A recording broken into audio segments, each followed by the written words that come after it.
Good evening to Venerable Thubten Chodron, and my homage and greetings to you. Good evening and greetings as well to all of our audience in Indonesia.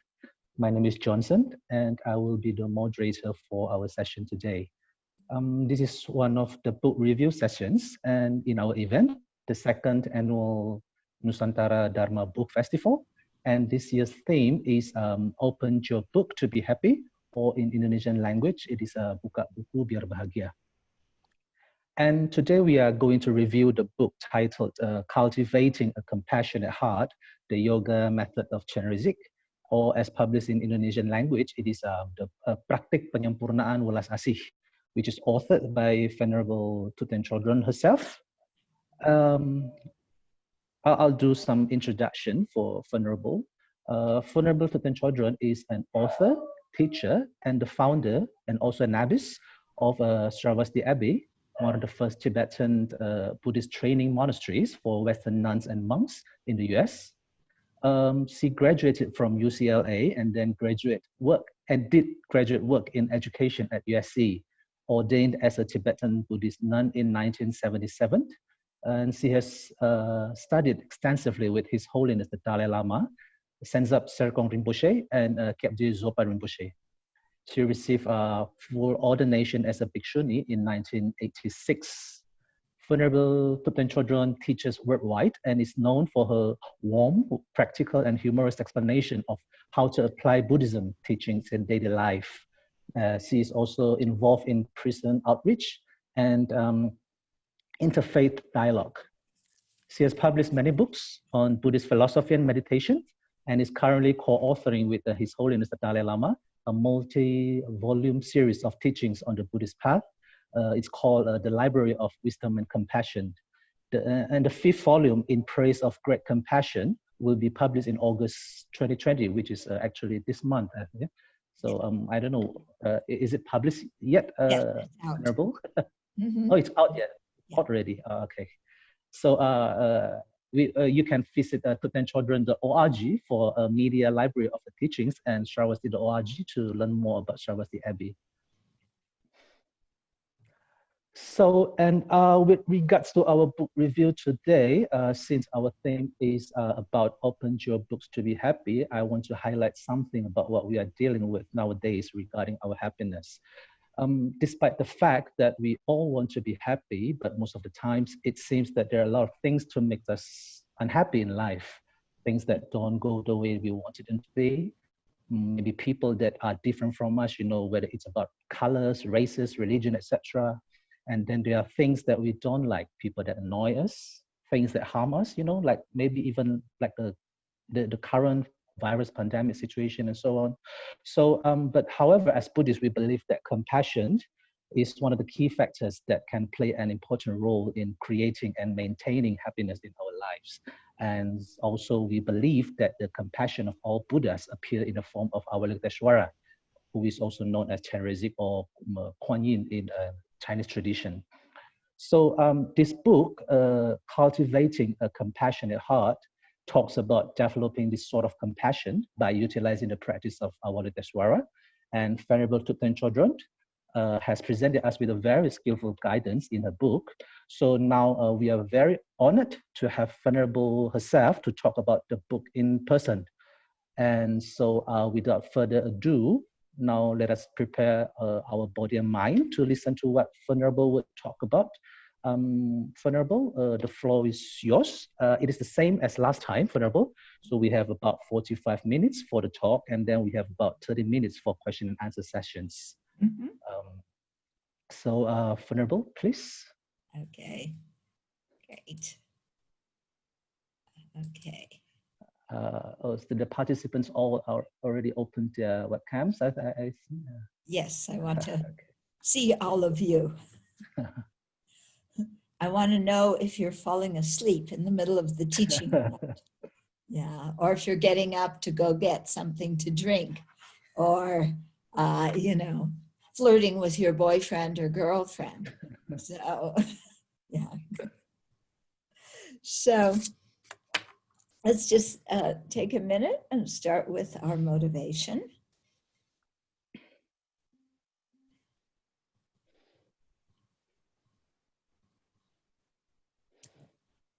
So we've all heard about Kuan Yin or Avalokiteshvara's great compassion.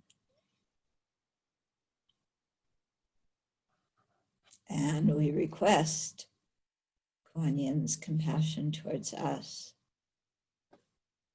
But what this practice is doing is helping to transform our mind into a compassionate mind so that we can be compassionate towards other living beings. Why be compassionate towards others? First of all, they're just like us. They want happiness and not suffering. And second, they've been kind to us. And even in this life, our very lives depend on the kindness of others. We can't sustain our own lives alone. And society is too complicated, too complex now for us to do everything ourselves. So considering that our happiness depends on others and that they've been kind to us, it's only right that we repay that kindness and that we try and repay it in the highest way, which is by being able to lead them to full awakening. But when we're ordinary beings, how can we lead anybody else to full awakening? It's like the blind leading the blind. So we have to attain awakening, full awakening ourselves in order to best benefit others. And this practice of Chenrezig or Avalokiteshvara will help us to do that. And so that's why we want to learn about it. So generate that motivation for our being together.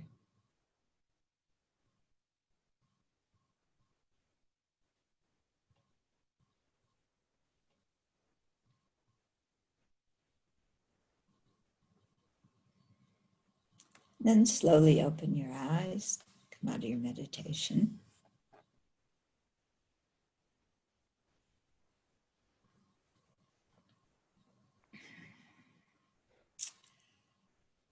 Okay,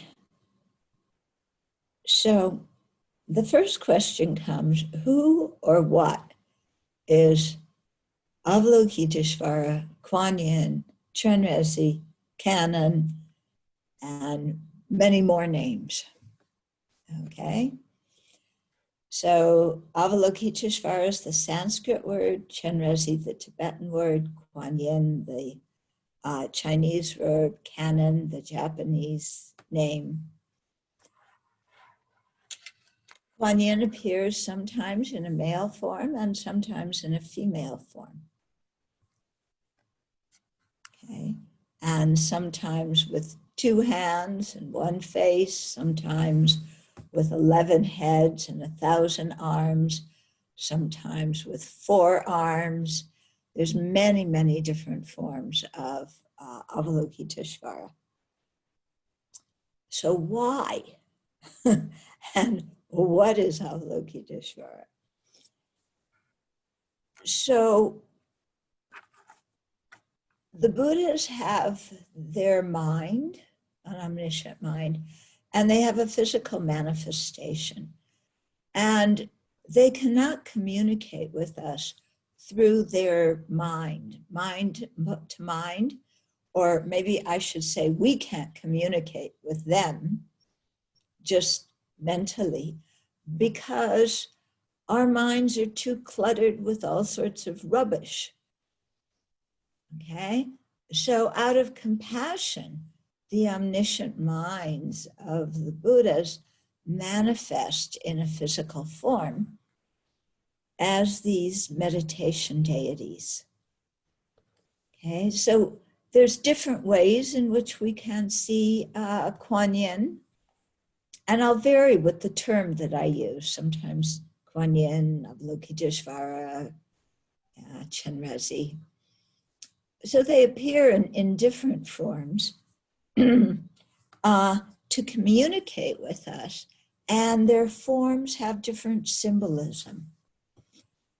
And the way we relate to Kuan Yin can change too. There's various ways that we can relate to Kuan Yin. One way is to see Kuan Yin as somebody who was a human being who became a Buddha. And there's a story in the Chinese canon, I guess, I'm not sure where the story comes from, about her being a princess and all the different things that she went through with her parents, you know, problems with her parents and so on. And then finally becoming a fully awakened one. So that's seeing her as a person. Another way to see Kuan Yin is as the physical, symbolic representation of a Buddha's qualities. So in that case, we think about the qualities of a fully awakened one and see how those qualities are represented symbolically in Kuan Yin's form. So, for example, in Chenrezig, in the Tibetan tradition, the figure of thousand Chenrezig is very popular. And that form of Chenrezig has 11 heads, okay, and 1,000 arms. So 11 heads looking out at sentient beings. What is sentient beings' experience? How are they? Are they suffering? Are they practicing the path? You know, knowing their karma, and in that way, figuring out how best to manifest to help them. Okay, so the 11 heads represents really looking out and seeing all the sentient beings. And the 1,000 arms are reaching out to help them. In the palm of each arm, each an eye. And so again, looking out to see sentient beings. And almost all of the 1,000 arms are stretched out like this. A few of the central ones are like this and then holding some implement, but most of them are like this. This tells us something about Chenrezig's mental state. If you look around at many human beings, when they're talking to other people, they're often sitting, I don't know if you can see me on the camera. Let me stand up. Ooh, their hands are crossed like this in front of them, okay? When somebody's hands are crossed in front of them like that, is that a friendly posture? It's not, is it? It gives us the feeling like they're protecting themselves for something, that they don't really want to engage their, you know, they're protecting themselves, or that they're appearing powerful. Yeah, my arms like this, and I stand up straight and I am powerful.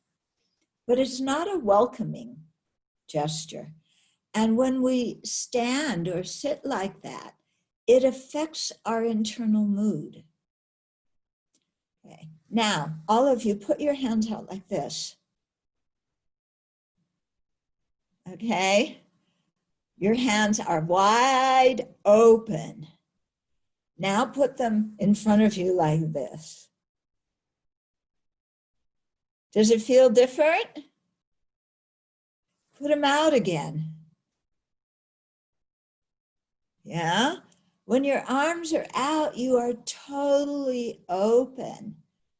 Yeah. You're not protecting yourself. You feel safe, and you don't need to protect yourself from anybody. And you can even be vulnerable. Okay. So the 1,000 arms, yeah, it's bringing out that state of mind in us. Okay. You never see any Buddhas sitting like this. Okay. Then Chenrezig is wearing jewelry. Okay. A necklace, bracelets, armlets, anklets, you know, lots of jewelry. So when human beings wear jewelry, it's because we want to decorate ourselves because we don't think that we're good looking enough. So we think that hanging some pearls or rocks or something around our neck will make us look good or wealthy or attractive, something like that. Okay. Chenrezig doesn't have to be attractive to other beings by decorating themselves. All the ornaments represent the paramitas, okay, the bodhisattva practices. So they aren't regular ornaments. Chenrezig is adorned with generosity, with ethical conduct, with fortitude and joyous effort and concentration and wisdom. Okay, so the ornaments represent all those kinds of qualities of a Buddha. Mm-hmm. Chenrezig is white in color. Yeah, that represents a purity of mind. Okay, so these are all qualities that we want to develop, and we can relate to them through the symbolic representation of Chenrezig, like that, looking like that. Okay. A third way of relating to Chenrezig, the first way was as a person who attained awakening. Second was as a symbolic manifestation of a Buddha's qualities. And the third way is to think of Chenrezig as the Buddha that we will become in the future. In other words, when we practice well and we purify our mind and develop our qualities, then we will become Chenrezig. So we can see Chenrezig also as the Buddha we will become. And this really shows a big difference between Buddhism and theistic religions that believe in an external God or an external creator. Because in those religions, there's always a gap between sentient beings and God. Yeah, sentient beings can never become God. God, you know, dictates to sentient beings the laws and so on. In Buddhism, that's not the way we relate to the Buddha or to any of the meditation deities. Yeah, they are, they didn't create us, they aren't creators, but they represent the Buddha that we can become. And so we have the Buddha nature. It's part of our minds. It can never be taken away. And when that nature is cleansed and when it's developed, then we can become Chenrezig, we can become Tara, we can become a Buddha. There's not a gap between us and the Buddhas, you know, like the gap there is in theistic religions between God and ordinary beings. Okay. This is something quite special about Buddhism. Yeah. And as a result, because the Buddha didn't create us, the Buddha didn't make up the rules of the universe. Yeah. The Buddha simply described the path to awakening. Yeah. When the Buddha looked and saw sentient beings experiencing happiness, those actions that they did that brought the happiness, he called virtuous actions. When he saw sentient beings suffering, yeah, the actions that they did that caused that suffering were called non-virtuous. So here it's not talking about the immediate feeling after doing an action, whether it's happy or suffering. It's talking about karma and how we can do an action in one lifetime and it bears a result in terms of our experience in another lifetime. So the Buddha described all of this as we learn about the law of karma and we learn about how our own mind works and how this system of causality works in our own mind, then we can actively engage in creating the causes for happiness and in abandoning the causes for suffering and in transforming ourselves into a Buddha and into Kuan Yin. Okay? So the way we relate to Kuan Yin is, Kuan Yin is a guide, is someone who shows us the path, who teaches us the path, but we have to practice it. So although some of the request prayers to Kuan Yin say, Kuan Yin, please bless me to realize compassion, please bless me to be born in the Pure Land, things like this. Actually, it's not just us sitting back and saying, okay, Kuan Yin, I'm requesting you for all these things.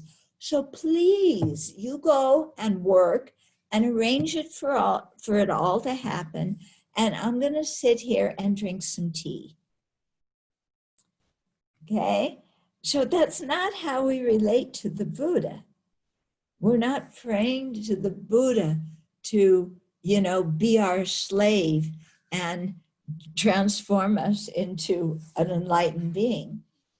When we request things of the Buddha or of any of the deities, what we're really doing is reminding ourselves of the qualities that we want to develop and reminding ourselves that we need to put into practice the Dharma teachings so that we can transform our mind and gain these qualities.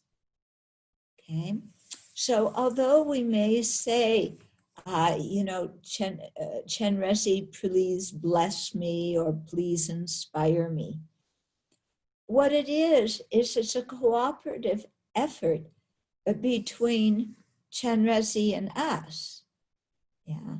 Chenrezig puts forth some effort to teach and guide us, influence us in a positive way, but we have to put forth the effort to subdue our anger, subdue our partisanship and playing favorites and bias, subdue our jealousy and resentment. So that's something we have to do. So it's a cooperative effort between the holy beings and us. It's not that we just sit back and pray to Chenrezig. And like I was saying last night, please, may I win the lottery. May I meet someone fantastic to marry. And if all this happens, then I'll give you an offering of a few apples and oranges on the altar. Okay, that's not how we relate to Chenrezig. we're not doing business, requesting the Buddha to transform our mind into awakening. Yeah, we have to do something ourselves, okay? So this is something quite important in the Buddhist path. Because otherwise we tend to be a little bit lazy, don't we? Yeah. Please, Chenrezig, can I have this? Please, this, please, that. That's not the way. Okay. So in the book, okay, here's the English language version of the book, okay, with the mantra of Om Mani Padme Hum around here in Sanskrit letters. So the book describes the sadhana or the practice text of Chenrezig. There's two versions of it. One in which Chenrezig is in front of us, another in which we become Chenrezig. Only if we've taken certain tantric empowerments and jainangs or permissions can we do the self-generation, imagining ourselves as Chenrezig. Otherwise, we always think of Chenrezig in the space in front of us. Okay. Now, you know, what good is it doing that? Yeah. Why do we imagine Chenrezig? Well, what about sports stars and movie stars? Do you imagine them? Do you visualize them? Hello? Yeah, there's some really good looking movie star. Do you visualize that person? Yeah. Do you kind of have sometimes single pointed concentration on them? Just look at their face. Wow. Yeah, your mind doesn't get distracted. Sports heroes. Yeah, the big sports stars. I think in Indonesia, soccer is one of your big games. What else do you play? Yeah. Baseball? Badminton? Yeah, badminton, volleyball, cricket? No. No cricket. Football? No. Okay. And baseball? No. Oh boy. Yeah. Badminton. Really? Yes. So, you know, when there's some fantastic sports star, again, you know, we just look at them and we think about them all the time. And that influences our mind, doesn't it? Yeah, when you think of a movie star or a sports star, yeah, it influences your mind. There's some new movie I was reading about, a Walt Disney movie about a gorilla. Okay, it's not a real gorilla, you know. But you watch the movie and your mind starts thinking about gorillas. Yeah, you know gorillas? Yeah. Then what do you dream about at night? You dream about a gorilla. Or you watch some of those movies like what? Like Spider-Man. Yeah. I fly on airplanes a lot. And so I don't watch the movies, but this is what the people around me watch. So Spider-Man, you know? And then you think, oh, Spider-Man's so wonderful. And you dream about Spider-Man. You want to be like him so that you can wrap your enemies up in a net and they can't move. And you want to be able to jump from one building to the next. Yeah. And all of this influences our mind. Yeah. It creates attachment in our mind, or envy, sometimes anger. Sometimes we watch horror movies, we get afraid. Or you watch, movies like Spider-Man, you get very aggressive. You want to go out and get the bad guys, and your adrenaline starts pumping, okay? So all these things influence our body and mind. When we visualize Chenrezig, it also influences our body and mind. Chenrezig is like this: compassionate, opening, welcoming. Yeah, wanting to connect with us, willing to reach out and help us. Yeah, that influences our mind. When you look at Chenrezig or Kuan Yin's facial expression, it's very beautiful, isn't it? Yeah. Sometimes you see, we have a Kuan Yin statue at the Abbey, a few Kuan Yin statues, and the expression on her face is just exquisite. And it makes me think, wow, when you can have that expression on your face, then what is going on in your mind? You know, how peaceful the mind is, how open and receptive the mind is, how loving and caring the mind is. Okay? So visualizing or thinking about Kuan Yin helps generate those qualities in our own mind. Okay?